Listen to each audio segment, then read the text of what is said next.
Hello, this is Lisa, your host of Unexplained America. Thank you guys for tuning in this week to today's episode. It's almost Christmas. I don't know about you guys, but I'm feeling the pressure. It's been a little bit busy. This time of year always is. I have to get the Christmas cards done, all the gifts wrapped. Like, I put up the tree before Thanksgiving because we have been traveling so much. Like, in the last 2 weeks, we have been to Missouri, we've been to Louisiana, we've been everywhere and all over the state.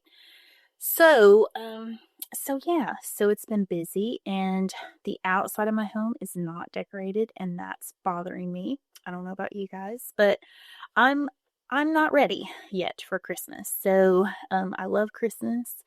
I love everything about it. I teach third grade Sunday school, so I definitely love it and love talking about baby Jesus and just the reason for the season. But yeah, it's that holiday hustle bustle. So anyway, and I have a senior in high school, and she's a dancer, and she'll be performing her last Nutcracker performance as a student at the end of this week. And so I'm a little sad too. So just it's weird. And then she's approaching the end of her semester, like literally this week, and it's like, okay, my baby has one semester left of high school. So it's just a little weird for me, guys. I don't know about you, but let me know how you're doing this Christmas season. So a little business, definitely look at joining the Patreon.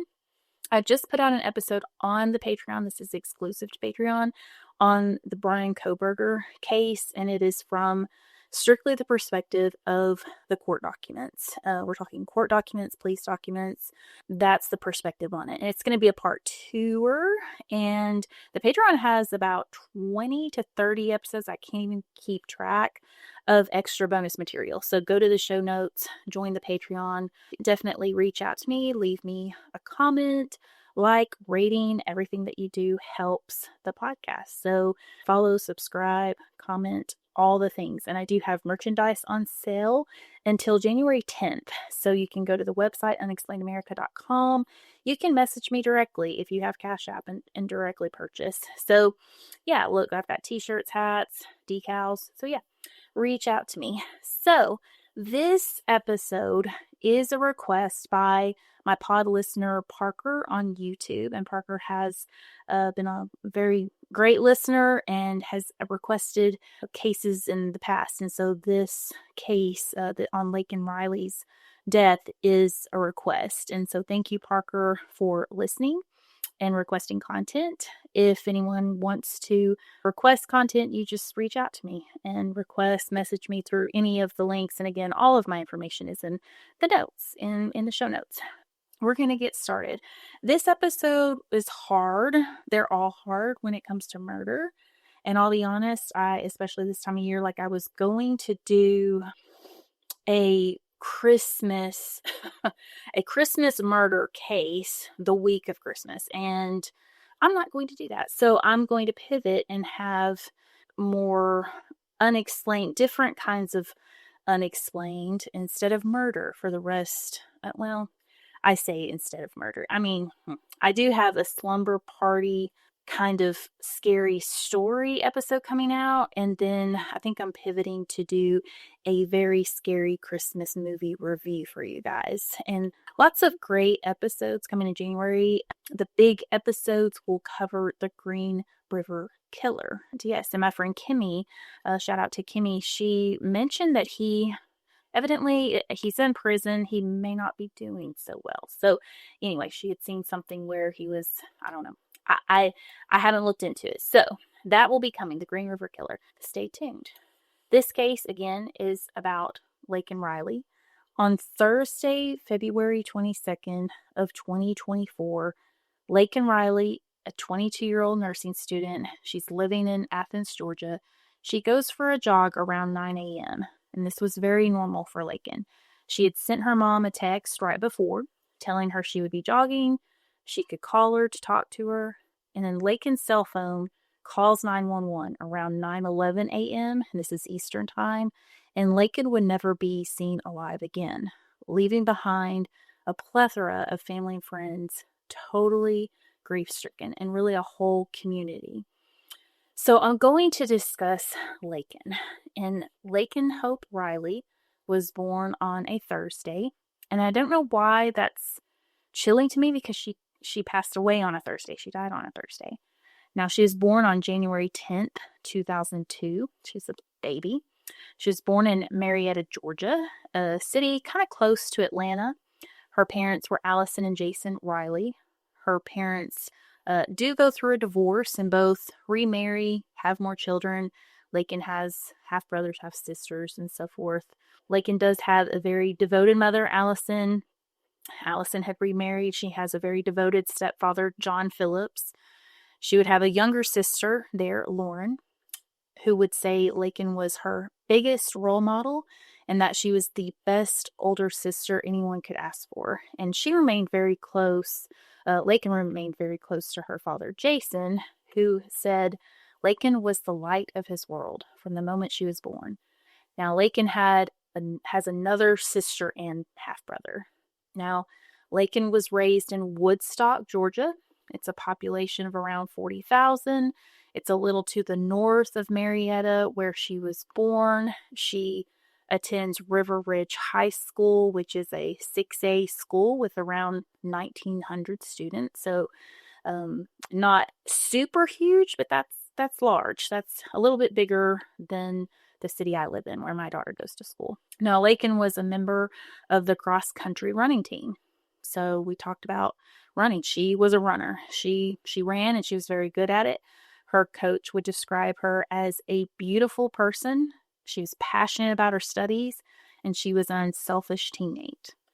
Now, she graduates from River Ridge in 2020. So she was one of those poor COVID graduates. My nephew was. They had to graduate, all that, not being able to have all your friends and family at graduations or proms. So she was one of those COVID graduates. Now, Laken, she goes on to attend the University of Georgia in Athens for her undergraduate. Now, this is a large D1 school. It's known as the Georgia Bulldogs, if you keep up with their sports. I know my husband does.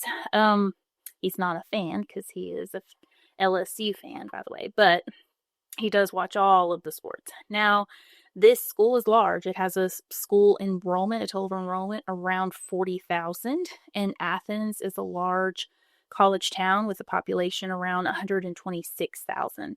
And this is kind of, it looks like to the east of Atlanta area, okay? So Laken went big. She went to a big school. She was driven. She was studious. She was extremely active in campus life. As soon as she got into college, she went through Rush, and she was chosen for the Alpha Chi Omega sorority. And she was very involved in her sorority. She got to know a lot of girls. She got plugged in. She was just very active with the University of Georgia there. Now, Laken's mom, Stace Laken, always had a deep love of helping people, and she had a deep love of the Lord. She loved being the hands and feet of Jesus, and she loved healthcare. Laken, she had gone on many mission trips in the past. She had worked in nursing homes. She was very devoted and focused on becoming a nurse, and she really liked children, so she liked to help people. She was one of those nurturing people. So after she finished her undergraduate classes, she enters the Augusta University's College of Nursing. Also there in Athens, right there, they kind of have a branch there. And basically, again, Laken is young, she's driven, she's hardworking.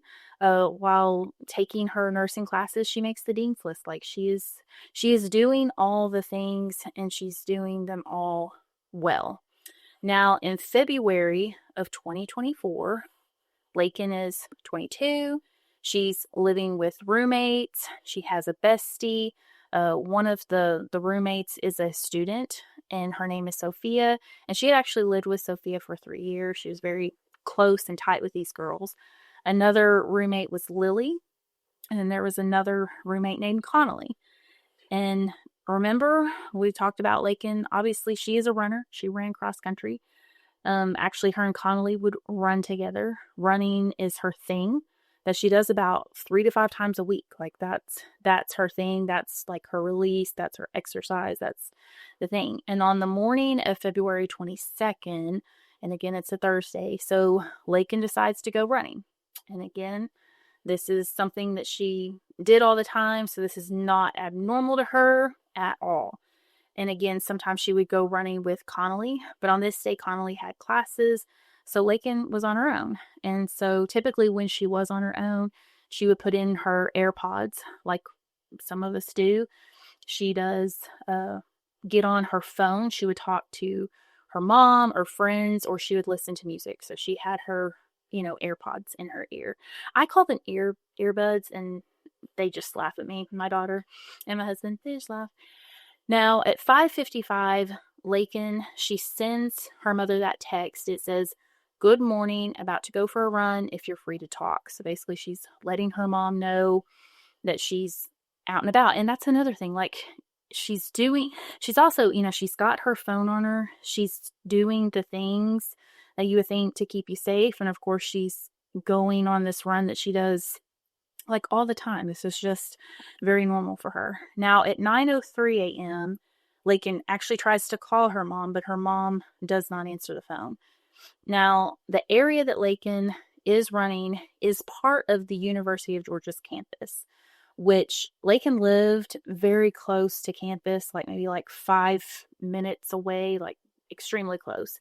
And she would basically run down some pathways, some walkways to get to some trails that led to this Lake Herrick, which is actually part of this Akani, I may be saying that wrong, Forest Park, which also is part of the campus. In fact, the university's intramural ball fields are like right there. So you have fields, you have tracks, you have places where people are playing like pickleball or everything. It's just this very, very kind of paths and walking paths and running paths. And then there are some dirt paths where people have cut through from like surrounding apartments. You can envision a university campus and all of the housing all around. So yeah, so there's tons of this going on. Tons of people like out and about doing their thing, walking their dogs, walking, running. Now, cameras actually, like these are video surveillance counters or ring, we'll talk about, or cameras. We're going to talk about like ring cameras, but this is 24. There are a lot of cameras around, and cameras pick up Laken's route as she actually heads out. So there's an image of her heading towards the Lake Herrick route where she runs at around 9:06 a.m. And it shows her running down a walking path headed to these trails that will take her down to the lake. And like I said, she has her phone, and there are other people. You can see other people on these walkways as well. So there's other people running around, walking around. By 9:11, Laken's phone actually calls 911. And this call lasts around a minute, and there is no sound. The operator is saying hello, and there's nothing. And this operator will try to phone back to no answer. And this lasts for maybe about 60 seconds, about a minute. And likewise, during this time, so Laken had tried to call her mom.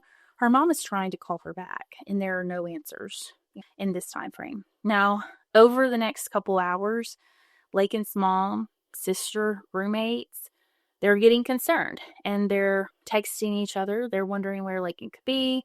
Why isn't she answering her phone? It was pretty normal for her to be on her phone whenever she was jogging, running, walking, whatever she does. So they're getting concerned. Now, by 11:30, Laken's roommates, Sophia and Lily, they actually decide to go look for Laken. Like, there's been texts from Laken's family. They're not having any communications. They know exactly where she goes. So there's actually video footage showing the two girls with their dog, like going the same path that Laken went down, okay? Away from their apartment.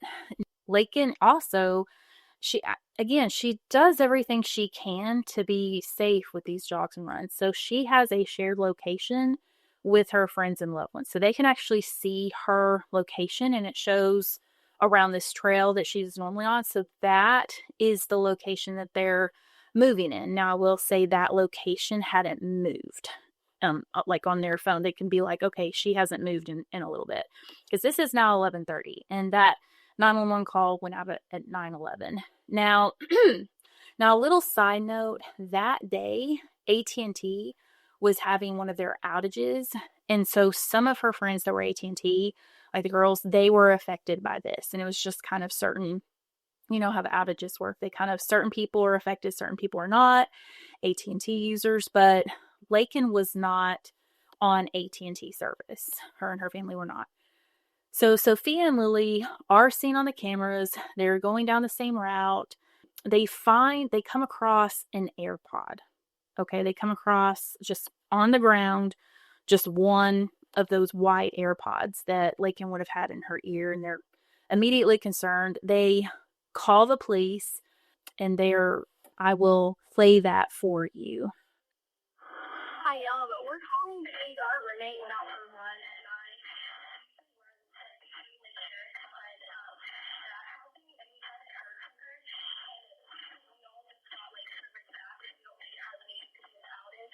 Oh, sure. What? I'll be probably.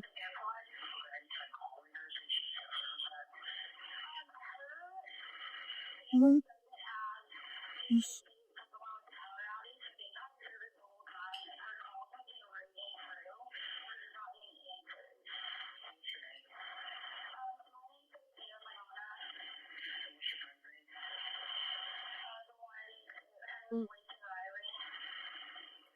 Now, again, this initial call was like around 11 or so. They're on the phone. And then there is another call that goes in around 12:07 to the 911. You know, they're very concerned. The family, the friends, they're very concerned. And so it's actually the University of Georgia Police, like they have their own department there. And of course, it's a huge school. They go out to this 911 call, meeting with the friends, getting the location of where Laken is supposed to be, like what her location is showing. Now, by 12:38 p.m., 50 feet off of the trail, a Sergeant Kenneth Maxwell, and he is with the University of Georgia's department there.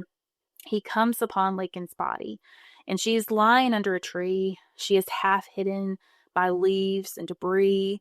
Her shirts are pulled up high above her breast. Like, it's obvious that there was a struggle going on. The officer immediately tries to give CPR, resuscitate Laken, but she is already gone. And the officer can see she has contusions, lacerations, bruising, but her hair is hiding her largest injuries. But there is blood. There's a whole lot going on. Immediately, the officers begin working the crime scene. By 1 p.m., the local police called in the GBI, which is the Georgia State Bureau of Investigation, and they have a lead investigator assigned to the case by like 1, and he makes it to the scene by 2 p.m. And Laken is still on the scene because they are processing the scene. In fact, the investigators will remain working the scene and processing the scene until really early mornings into the morning hours, like 2 a.m. into the next day. Now, during their work, they will find a rock with blood on it. They do eventually locate Laken's cell phone. That was something that they were searching for. And her cell phone will produce a left thumbprint that will not be hers, that we will get into. Simultaneously with all of that, poor Laken's parents and siblings are told about her death. And there is a body cam footage, which will be linked, that reflect when Allison and John and Lauren Phillips all are notified. And I have to say, it's absolutely horrendous. Their grief is just palpable. I mean, they are just in shock. Her mom just falls to the ground. I mean, it's absolutely one of the worst things I've ever seen in my life. And just a side note, Laken's murder is the first murder on the University of Georgia campus in 30 years. So, of course, this is stunning, like just unfathomable to Laken's friends and family, but the whole university campus, the whole community. I mean, this is a college town. The university does cancel classes. The whole situation for everyone is devastating. And especially when like these young people and young girls are finding out how this happened, where it happened. Laken was doing something that thousands of these girls did every single day. They were going down these paths from their off-campus apartments to go hike or walk around Lake Herrick. Like, this was just a very common place to go and do their exercise.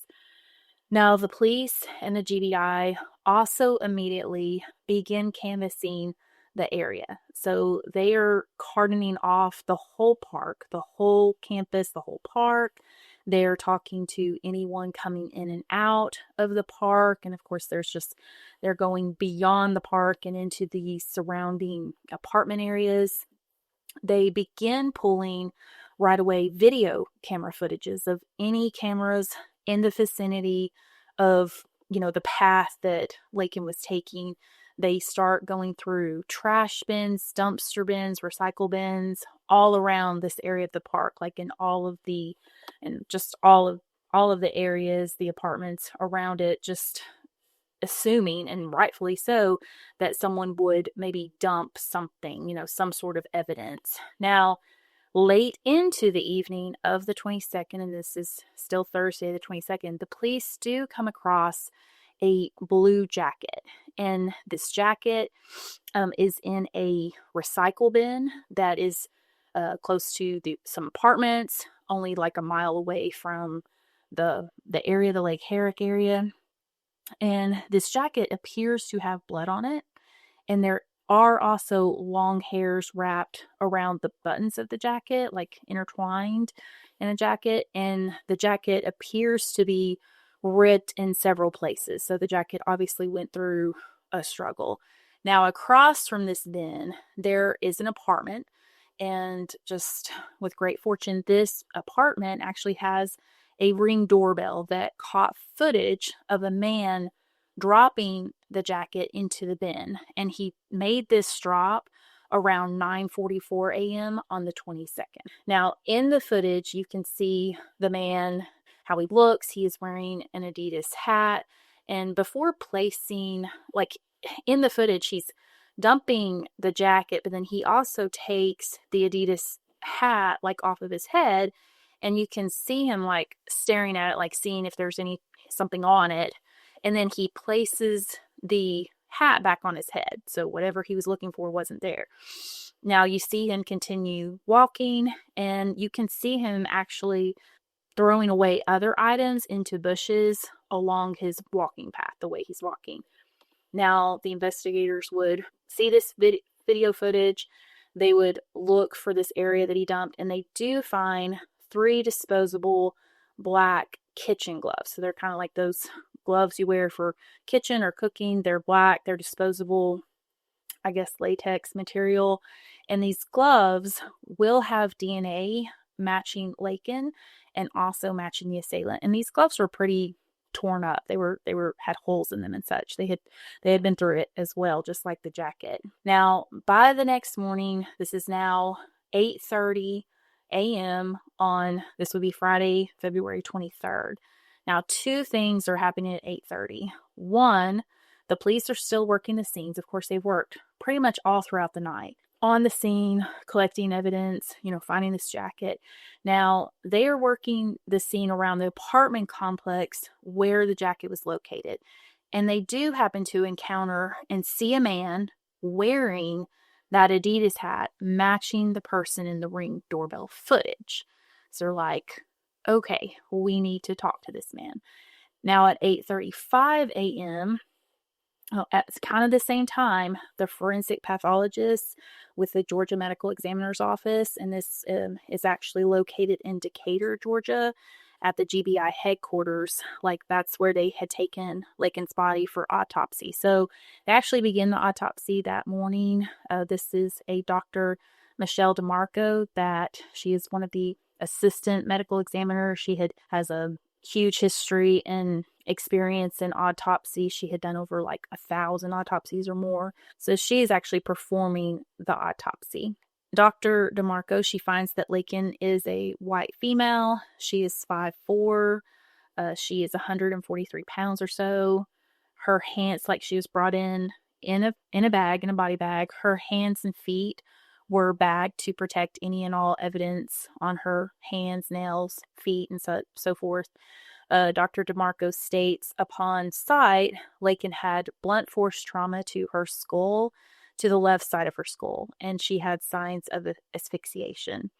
Now, the injuries to her face were abrasions, scrapes, cuts, whatever, bruising. There was bruising on her face. She does have lacerations to her face as well. She had the same items on her neck, and there was about a 1-inch cluster of small abrasions to the left side of her neck. And these abrasions, according to Dr. DeMarco, are caused by blunt force trauma, which can be anything as far as asphyxiation. It can be an arm, hands, whatever is used to strangle someone or force or put pressure on her neck. Now, Laken's head had been shaved on the left side so that Dr. DeMarco could get a better view of the lacerations and abrasions that made up that blunt force trauma that happened there. Now, Dr. DeMarco states that the skull had abrasions, contusions, bruising, like all the above. The largest laceration to Laken's head was 1 inch in diameter. Dr. DeMarco states that this was an actual defect of the skull, meaning an actual skull fracture. So this is a fracture where basically the bone, the skull bone, is displaced. And she states that this fracture was about 1/4 of an inch deep, and this wound would have produced great bleeding. So there was quite a bit of blood produced at the scene and thus on the jacket. Now, Dr. DeMarco states that this could very well be a fatal wound, and there were also about 8 cuts total to the left side of her head, of her skull, and somewhere in her ear region. Now, she also had contusions to her right temple, so not only she had the skull fracture going on, she had contusions, bruising her right temple. She had other marks all over her body, including several small lacerations in her torso area.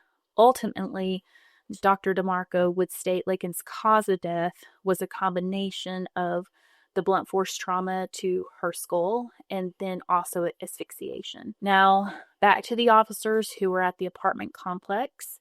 The apartment complex is called Cielo Azulac. I'm probably saying that wrong. This apartment complex was where the jacket was found, and also, again, it's 1 mile from where Laken's body was found. Now, the officer begins talking to this man wearing the Adidas hat. Now, his name is Diego Jose, and he produces some identification which will be proven as false documentation, like it was created. His identification cards, like whatever he was showing, were false. Now, he lives in the apartment. He actually has 2 brothers with him. One is a Jose Ibarra, and then the other was an heinous Ibarra. They called him Manny. Now, there was also in this apartment, I believe there was another woman, a Rosa. I don't recall her last name. And so it was at least the 3 men and then 1 woman living, and it was a 1-bedroom, 1-bathroom apartment there at that Cielo Azulac. So the officers are talking to Diego. They're outside the home. They have their body cams on, you can see all of this. So they're talking to Diego. They're talking to his other brother. They're talking to several people are kind of milling around. And so they had been canvassing the apartments, talking to everybody. They talked to everybody in this apartment complex. Now, obviously, they were really focused in on Diego because he's wearing that Adidas hat. Now, his brother Jose is actually inside the apartment. He was in bed. The officers actually kind of call out to him to come out to see him. So he, you can see him get out of bed and come talk to the group. And so when they actually see Jose, when he comes to talk to them, they are really focused in on Jose because he has visible scratches and scrapes on his arms, hands, the back of his neck. Later on, they'll find marks on his actual back. whenever he's has to show them that. But yeah, from what they can see, he has visible lacerations. He was obviously in some type of scuffle. Now, when they ask him about these marks, he does not have an answer. He does not give any type of explanation. He just simply says they're not there. They're not a big deal. Like, he just kind of shrugs them off. And I will say, Diego and Jose and their brother, I don't know the level of understanding that they had, but the police officers do have a translator. So they do have someone, speaking the language. Now, the officers get a warrant to search the apartment because what they're seeing is not good. They have the Adidas hat. They have a man here that's fitting the description that has all kinds of cuts. So they do go in and search the apartment. They do find black disposable kitchen gloves in the kitchen of this apartment, and they match the ones discarded. Now, the police bring in Diego, and they also bring in the Rosa. And so they bring them down to the station to question them more. And they actually bring them in to look at the footage that they have of the man dumping the jacket into the dumpster. And both Diego and Rosa, they identify the man as Jose Ibarra. They also confirm that Jose had actually been wearing Diego's Adidas hat on the 22nd. And this is all backed up and confirmed via footage on Jose's phone itself. Like, he had taken plenty of selfies on his phone. He had even posted, selfies of himself online on social media, and he is wearing the Adidas hat. And also in these pictures they post, it shows the blue jacket that would later be dumped with the bloodstains. So all of this is adding up, and this is not a good look for Jose.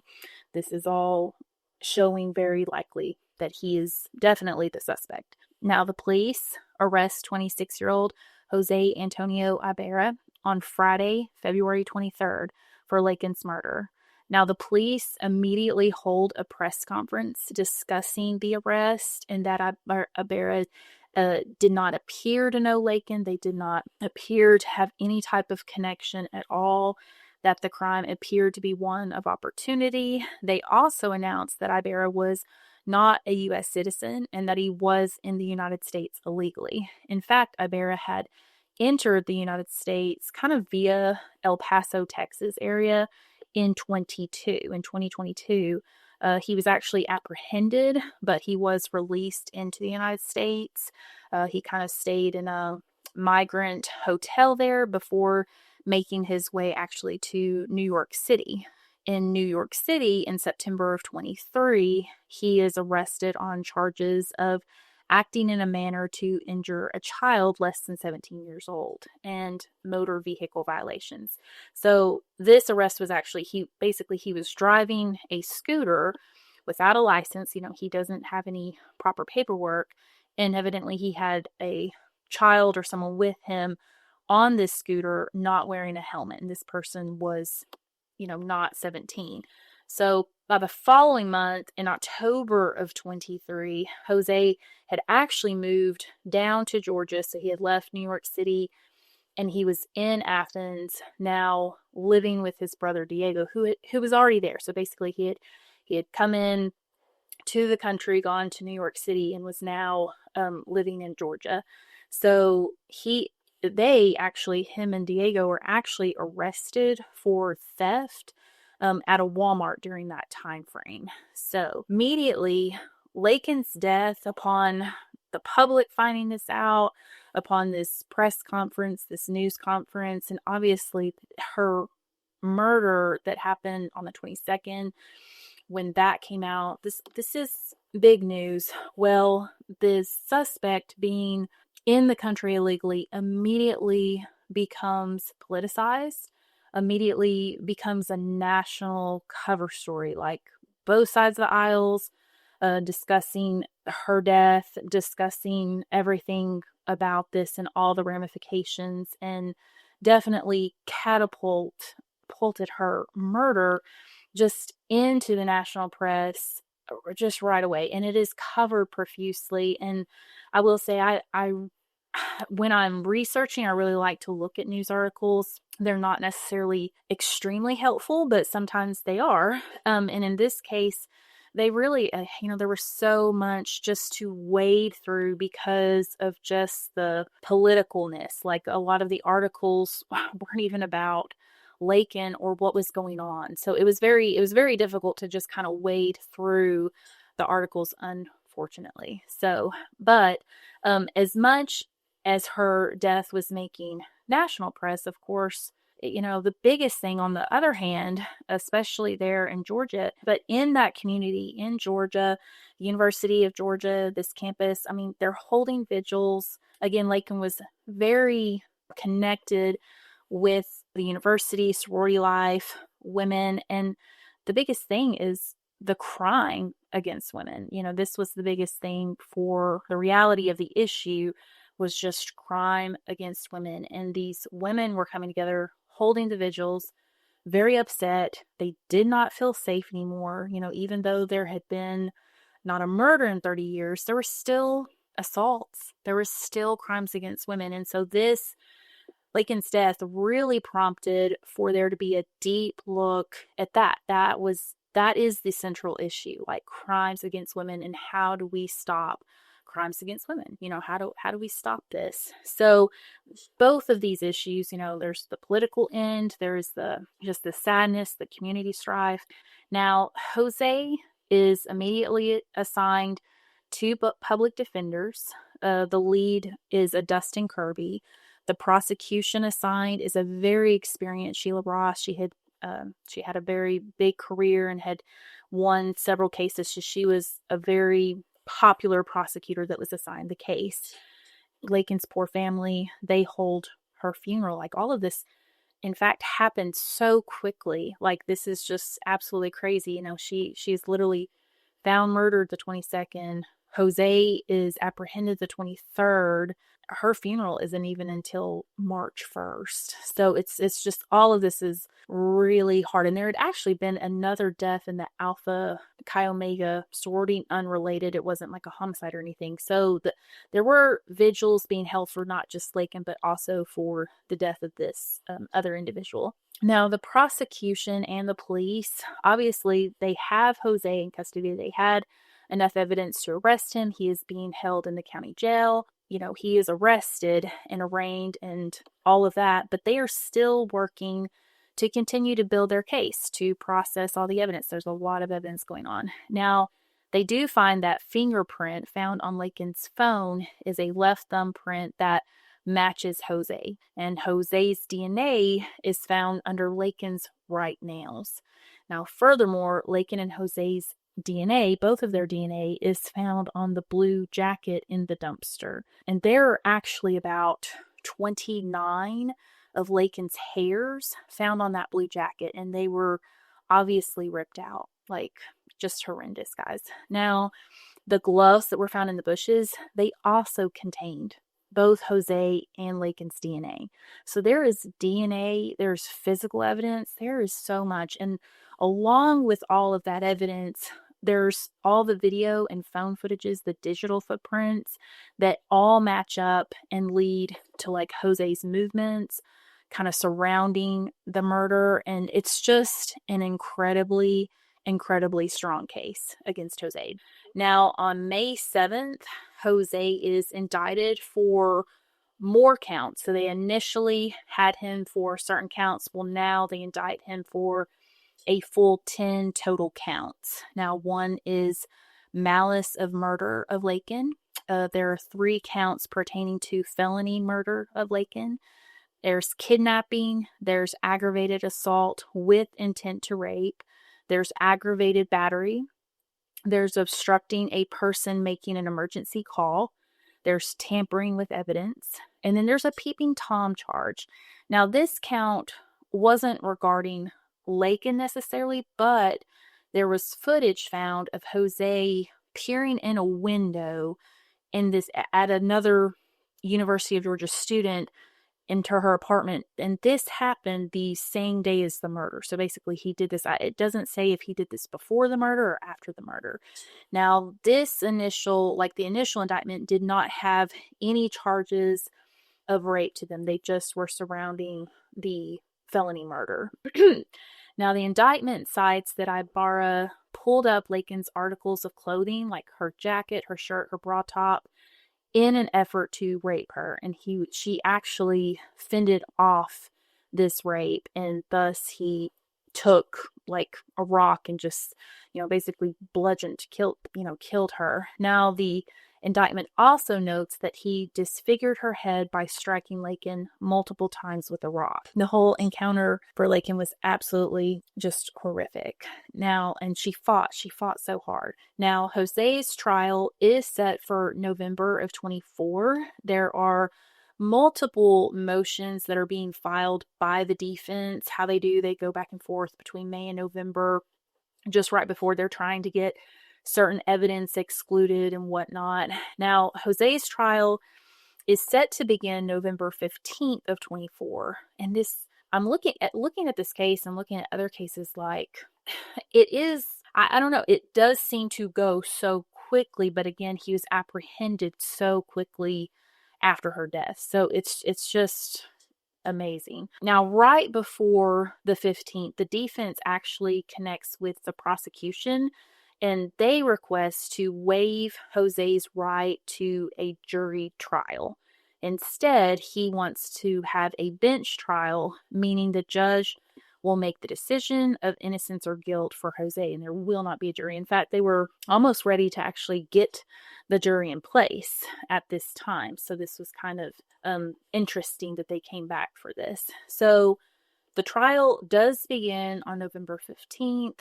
The prosecution calls all of the law enforcement doctors that were, there was a plethora of witnesses for the prosecution.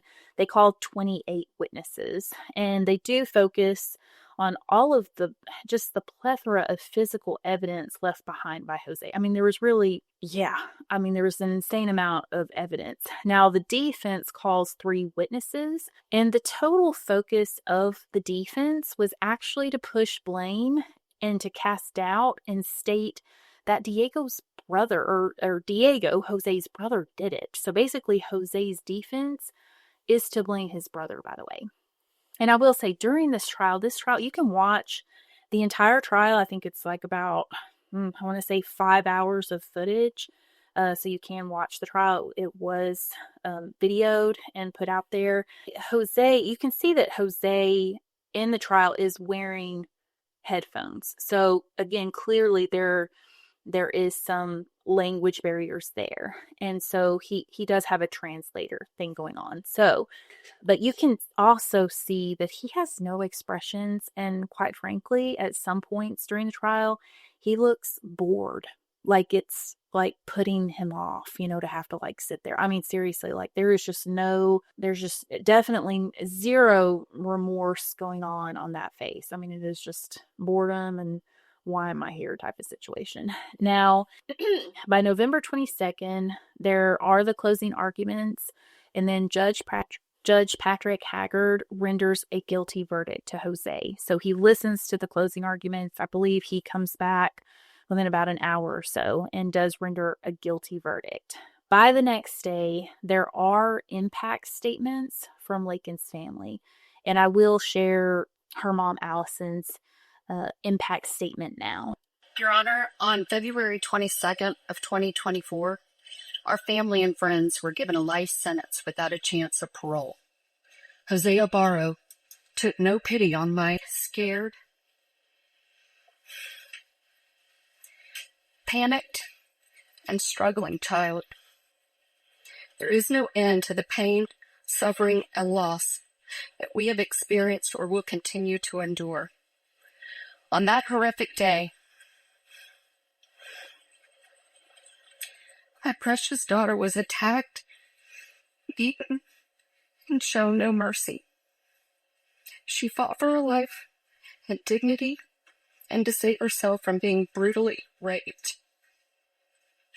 This sick, twisted, and evil coward showed no regard for Laken or human life. We are asking that same be done to him. Laken had a beautiful and bright future. She was smart, hardworking, kind, thoughtful, and most importantly, she was a child of God. She had a personal relationship with Jesus, and she loved being his hands and feet in this world. She shared her love for our Lord with others through her mission trips, working with elderly at the nursing homes, and through her nursing career. Laken was an amazing friend, sister, niece, daughter, and granddaughter. Anyone who knew her knew about her loving heart. Laken's life was not the only life taken on that day that Jose Ibarra attacked her. The life of her family and friends was taken too. None of us will ever be the same. This monster took away our chances to see Laken graduate from nursing school. He took away our ability to meet our future son-in-law. He destroyed our chances of meeting our grandchildren. And he took my best friend. So Laken's family, her sister talks, her stepfather John talks, her friends, they all have impact statements. And as you can hear, Allison, I mean, it's just, again, it's totally devastating for their family, this whole situation. Judge Hager, he does come back and sentences Jose to life in prison without the possibility of parole, which was the highest, that was what the prosecution had asked for. They did not ask for the death penalty. They did not go into it as a death penalty case.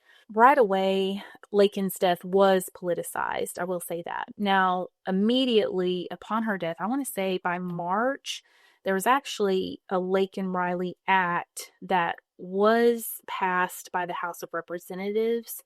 And basically in that bill, like it just mandates that federal detention of illegal immigrants who are arrested for burglary or theft and would allow to be in the state, that basically if they do anything else, that the states can actually file suit against the federal government in that case for allowing them to stay in the country.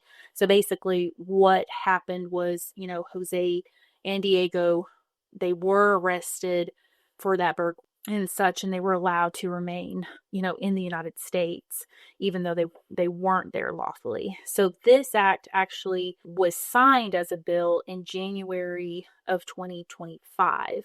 There was also Laken's parents, they did a memorial at Lake Herrick. And Lake Herrick, one of the things about this place was like a safe place for Laken. Like this was a place she went to for solitude. Her and her best friend Connolly, they would run out to it just to debrief, just chat, just after a long day. Like this was just a safe place for them. And of course, Laken's death unfortunately had a lot of women not feeling safe.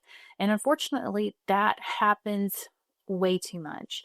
I by no means run anymore, but throughout my life, I have been a runner, a jogger. I still walk. I love to walk. I love to walk outdoors mainly. I have a walking pad, but I hate to use it. We all just want to get some fresh air. And I don't live in a place like where I live. It's not like I don't have like a walking path. It's very hilly. It's crazy. So I drive into town. There is a very lit, and I'm talking about like I'm looking for a safe place that I can feel safe and walk, and there is like a path. And so this really hits home because this is like a path around an intramural field in my town's college. Like we have a college and they have intramural fields and they have this path. It feels safe and it's well lit. There's people everywhere. Daryl goes with me a lot of the times. Now I will say, if I'm not with Daryl, if I'm not with a friend, there is a part of that loop. Basically it's a loop. There's a part of that loop that I don't do by myself.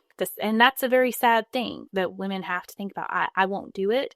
It's kind of a little bit secluded. There are some just different male that walk through there and I don't know. And I don't know their intentions. And I've I've felt creeped out before, and I've actually, in fact, I've actually had someone come up to me and creep me out, and I'm not even 22 years old. I'm definitely not snatchable, but I still, as a woman, I have that fear, and that is truly sad, and that is the heinous part of all of this is just crimes against women.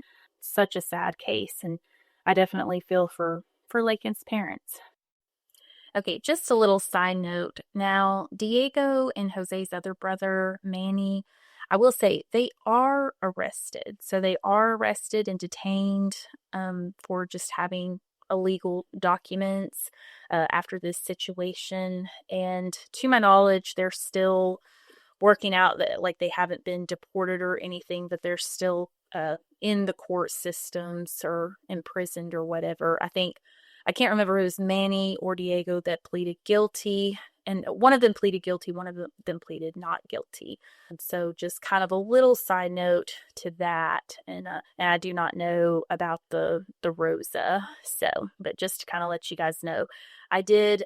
Again, it was very difficult looking through all the newspaper articles, but there was one newspaper article that literally it was after the trial, after Jose was sentenced and everything. So it was after that time period. It was like written November 29th of 24. And it literally, like the headline states, all they wanted was to work. Laken's death was most definitely, this author of this article, not a priority. And her death, I guess, got in the way of Jose being able to stay in this country and work. Yeah.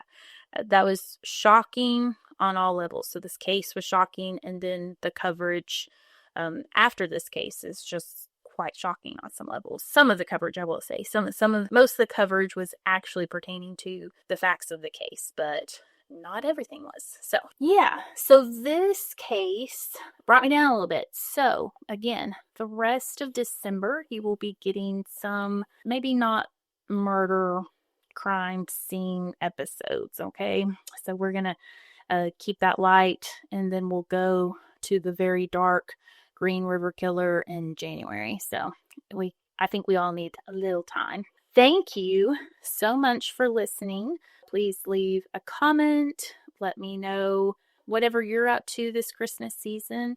I hope you guys are trying to have a good Christmas season and enjoy the Christmas without all the stresses of it. So yeah, so stay tuned for some slumber party scary stories, and then also some scary movie review of some maybe vintage horror Christmas movies. That's kind of what the lineup is. So stay tuned. We've got a lot planned. I have a lot planned for you guys. So thanks so much for listening. Follow, subscribe, and stay tuned for next time. Bye.